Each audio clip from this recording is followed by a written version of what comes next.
Hello, we are nearing the end of 2023, so I think it's useful at this time of year to take stock of our reading and figure out what books we want to prioritize reading before the end of the year. And I always get a bit panicky around this point because there are so many books that I still want to read before the year finishes. Obviously, I can read them at any time, but I like to set myself reading goals, and there are a number of books that I think sound so good. And so to help guide me through this, I have the end of the year book tag, which comes with a set number of questions, which I'll go through and answer and discuss a number of books in relation to that. And so I am filming out here in what I like to call my garden studio. It's actually just a garden shed, but I like to call it my studio, you know, to try to sound fancy. And there's even like a little fig tree on the side of the shed, which has some nubbins coming through. I don't think they're going to develop into actual big figs, but yeah, they're nice to see outside the window here. And there's lots of autumnal colors outside, and the leaves are falling very quickly. So I'm reminded that the year is coming to a close. So I'd love to hear your answers to all these questions as well. I'll put all the questions in the description below. If you want to answer them in the comments or make your own video if you have your own channel, that would be wonderful to hear. But I'd love to hear if you've read any of these books that I'm going to talk about as well. So the very first question is, are there any books you started this year that you need to finish? And I have some. So there is a Brazilian novel called Crooked Plow, which I started like towards the end of the summer, and I was really enjoying. It's about two sisters that discovered this knife that has these magical properties, and one of them is cut with it, and it goes into this kind of fantastical realm, but in a really fascinating way, and I was really enjoying it. But I had started reading this right before the beginning of Booker Prize season, and then I got distracted with reading some books for that, and I put it down, and I just haven't gone back to it yet, but I still want to. I'm still eager to finish reading this. There is also a long family saga called Family Lore by Elizabeth Acevedo, and this story is about a family in America of Dominican descent, and the many different women in this family, and telling their story, how one of them has predicted the end of her life. So she wants to have a wake celebrating her life while she's still alive, while she's still here. And so it's a slightly comic premise, and there's lots of fascinating characters in this family. But when I started reading it, I was enjoying it, but there were slightly too many characters for me to kind of keep track of. Maybe I just wasn't concentrating enough, but I was getting sort of confused, and as it was going backwards and forwards between all these many different characters. And I'm sure once I get deep into the story, they'll become very distinct for me once I understand all of the makeup of this family. But yeah, I was getting slightly distracted by that, and so I put this aside. But I want to return to it. I know a lot of people have enjoyed this novel, although I found there were some sections that felt like the things she was describing in a kind of like gross way, almost for like shock value, rather than, I don't know, really, well, I think it is really representing their lives. But yeah, I had a slight issue with that as well. But yeah, I do want to return to reading this. Now there's a novel from the Booker Prize, which I started reading but didn't finish reading, which is Study for Obedience, and I still haven't made up my mind whether I'm going to try to finish reading this before the winner of the Booker Prize is announced. And I've heard so many competing opinions. Some people who've really hated it, other people who think it's a work of genius and think it should win this year's prize. So there's always a book on the list that's hotly debated, and this seems to be the book this year, and yeah, I've still not decided whether I'm going to go back to it. Let me know what you think. There's also a couple of books I've been reading aloud to my husband. I like to read aloud to my husband. I've been reading him some short stories from this new collection by Thomas Morris called Open Up, which follows the lives of a number of different characters, kind of like capturing small moments, a kind of slice of lifestyle representation of these different characters' lives, but he does so in a way which is so psychologically insightful and moving, and also this has the most beautiful cover as well that I just adore. And I've been reading aloud to Paul Auster's new novel called Baumgartner, which is about a man who's late in his life, and he's mourning the loss of his wife, who died quite suddenly, and so it's a very somber story. But the way he describes his like day-to-day existence as a kind of crotchety old man who's trying to complete a number of tasks and getting sidetracked or bumping his knee on things, and yeah, so it has a kind of comic tone in that way, but it's also very serious in following his life. So, before I get to the next question, I'm going to have a sip of tea from my Golden Girls mug. Okay, the next question is, do you have an autumnal book to transition into the end of the year? And I think both of my current reads are really good for this. So there's The Vaster Wilds by Lauren Groff, which I'm reading with my online book club. We've just started discussing it, and there's so much to say because it's a really gripping story. I'll put a link down to my online book club if you want to check it out and join us in discussing this book about a young woman who flees from a settlement in the Americas in the early times when it was being colonized, and she's run away from the settlement to take her chances out in the wild and to try to survive on her own. And there's a mystery about why she's done this, but there's so much atmospheric detail, and it's really intense as we follow the moment-to-moment details of her trying to survive out in this wilderness, but also recalling the memories of how she got to this point. I'm really enjoying this book, and I love Groff's writing.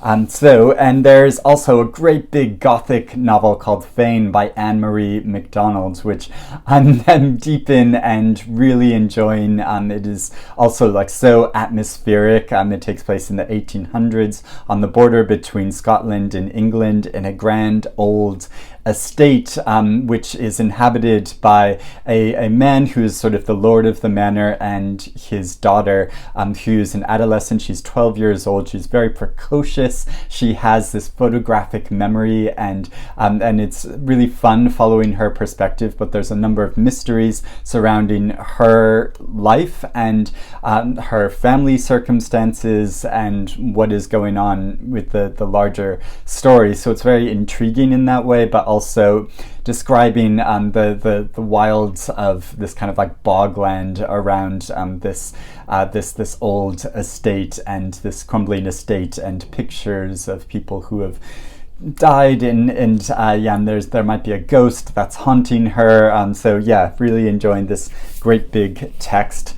Now the next question is there a new release you're still waiting for? And I don't think there are any books that like haven't come out yet that I'm still looking forward to, but a book which has just come out and which I'm really looking forward to reading is Blackouts by Justin Torres. I loved his debut novel, and this most recent book of his, it's a finalist for the National Book Award, and it's the story of a young man who's caring for an older man who is dying, and they represent very different perspectives of queer life across different generations, and so they tell each other stories and relate memories to each other about their experiences, and it does so through a creative way, through pictures and documents, as well as text, and so I'm really interested to see the creative way that he relates this story.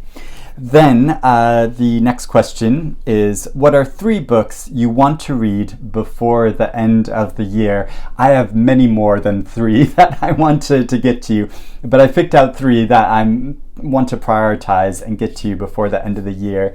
So there is Julia by Sandra Newman. I just finished rereading George Orwell's 1984 recently. Really enjoyed it. It's such an amazing book, and Julia is a retelling of that story from the perspective of Orwell's character Julia, who is Winston's love interest. And having reread the book and knowing how Julia is represented in that book and all the areas of her life which we don't know about and that Newman hopefully creates in this story, I'm so intrigued and can't wait to read this book. The second book I really want to get to is a nonfiction book, a kind of memoir called Wish I Was Here by M. John Harrison. There are very few books that I actually request from publishers. I very kindly get sent a lot of books from publishers, but I barely ever ask for books. I'm just kind of on a number of mailing lists, and they just send me out a lot of books that they think that I'll be interested in. But one that I have requested is this book because I heard such great things about it. So M. John Harrison is, I guess you could call him kind of an experimental novelist and or writer, and so he tries to recount the story of his life and his writing life, but does so in an innovative way. And I've just heard such great things about this book. I'm so curious to read it and explore his perspective. And the third book I picked out that I really want to get to is a graphic novel, and I've been wanting to read more graphic fiction, and this is A Guest in the House by Emily Carroll. It's about a woman who seemingly has a fairly harmonious and happy domestic life and family life, but there are secrets and memories which she's been suppressing, and they kind of leak into the present, and that's represented in the pictures. And I'm really eager to see how that is graphically represented in Emily Carroll's story. So the next question is there a book you think could still shock you and become your favorite book of the year? And another book that I really want to get to and that I've been anticipating so much, one of those books that I keep meaning to read and I don't know why I haven't yet, is Hungry Ghosts by Kevin Jared Hossein. And this takes place on a Caribbean island and is about a very privileged family, and something mysterious happens to them, but then there's a family of workers that live alongside this grander estate, and we follow their perspectives and gradually uncover this larger mystery of what is going on in this story. And I've just heard that this has such beautiful writing, that it's such powerful storytelling, that I'm so eager to read it, and I'm hoping it'll become one of my favorite books of the year. And the late great Hilary Mantel was a fan, as you can see, because she provided a blurb at the top of the book. Some of these books have really amazing inside covers as well. Diverge from, but yeah, I've shown this before about the inside of Sandra Newman's novel Julia, but also what other book was there? There was another book that I really loved, the inside cover. Oh yeah, of course, it was the one I just talked about. But yeah, inside Hungry Ghosts, there's this great sun image. Oh no, that was it. It was the inside of Baumgartner. That I just love this this kind of soft transition of color on the inside cover. It's really beautiful. Now the final question is, have you started making any reading plans for next year? And I haven't made too many plans yet because I'm still so focused on this year and what I want to read before the end of this year. I have started thinking of a number of possibilities for my online book club, and I always make polls of books suggestions, and then all the members vote on what we want to read on next, and that's always really fun to plan. But I've also started receiving some books from publishers that are going to be published early next year that sound really enticing. So a couple of them I'll mention quickly is The List of Suspicious Things by Jenny Godfrey, which is going to be published in mid-February. And this follows the life of an adolescent girl living in Yorkshire during the time of the Yorkshire Ripper in the 1980s, and this was a real-life historical mass murderer who killed a number of women and prostitutes, and so she tries to go on the trail to discover who the killer actually is, because it was a big mystery for a long time. And so in doing so, she explores what this says about family and friendship, but also the position of women in society in England in that time in the 1980s. And I've started reading this. The voice is so engaging and the story sounds so intriguing that I'm really eager to read this. I also just received, yesterday, an advance copy of Karis Davies' new novel called Clear, and I really like on the cover how you can see they've made the title of the book actually clear. I don't know if it'll be that way on the finished copy, because this is an advanced copy. It's going to be published in March of next year, I think early March, and I really enjoyed reading Karis Davies' previous novel called West. She is such a talented writer that she can write these very short books but that have a really big impact, and this takes place on a remote island off from Scotland when a man who's been living there for a long time discovers another man unconscious and washed up on the shore, and it follows their story and about their personal histories, but also how there are plans for this island's landscape to be turned into farmland and grazing land, and so it's following these larger issues to do with changes as well as their personal stories. And like I said, she's such a good writer that I'm just so intrigued to read this story, and I'm really looking forward to it. So those are a lot of the books that I want to finish reading before the end of the year, or read in their entirety before the end of the year. So much reading to be done. There's huge stacks of other books that I still want to get to, but yeah, so there's never enough time, is there, for us readers to read everything we want to. But I'd love to hear your answers to these questions. If you want to let me know in the comments below, or if you want to encourage me to read any of these books, if you've read any of them and think I should prioritize and get to them, please let me know about that as well. But I hope you're doing well and reading good things, and I will speak to you again soon. Bye-bye.